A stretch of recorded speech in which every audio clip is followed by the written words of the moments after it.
this issue we outlined at the top of the programme about the National Grid wargaming for the winter ahead. I understand it's something they do every year, but this year, as we said, they are playing the game for real. Yes, as you would expect, they have to look at unlikely but possible events every year. Unfortunately, this year, the events that are extreme are maybe a little bit more likely than they were, say, a year or two ago. In terms of secure supplies, we don't use very much Russian gas or oil. We get most of our gas from our own reserves, particularly from the North Sea, and also from Norway.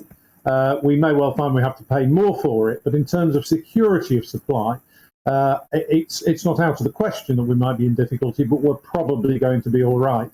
But certainly the economics is a different thing. But I did touch again on this point of 2017, where this huge sort of storage facility was mothballed effectively, with the government saying, well, it's a bit expensive to run and we've got diversity of supply, we don't need it. I mean, was that short-sighted? Well, yes, I mean, there's always this tension with energy, that your decisions have very, very long horizons, but you're responding to short-term pressure, and particularly short-term political pressures. The storage facility, as you're saying, just off the Yorkshire coast, didn't look essential at that time because there was an awful lot of gas around. The UK was importing gas more than it had been as our reserves ran short, but Russia was pumping gas out. There was the fracking revolution in the States. The world seemed pretty much awash with natural gas. And in those circumstances, storage didn't seem so important. Now, only 5 years later, the world is revolutionised. And although, of course, the debate at the moment is what do we do about the short-term crisis this winter, I do hope the message will also be there, but we've got to look at the long-term issue as well. Whether we go zero carbon or not, absolutely all of our electricity capacity that we're using in 2050 has not yet been built.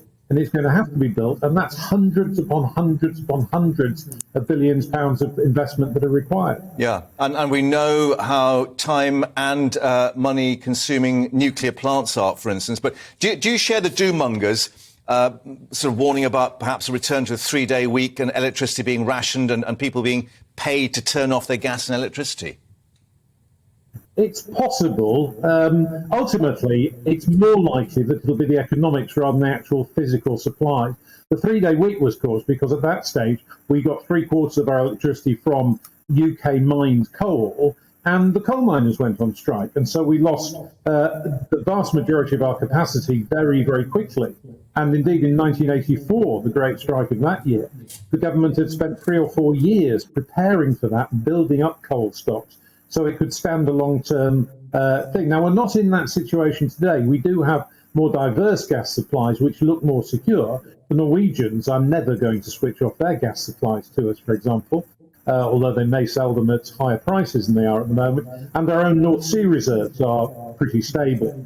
So we're not in a precise parallel to the early 70s. But if things do get tight, then it will be industry which is asked to reduce its usage and demand first in order to protect domestic supplies into our homes.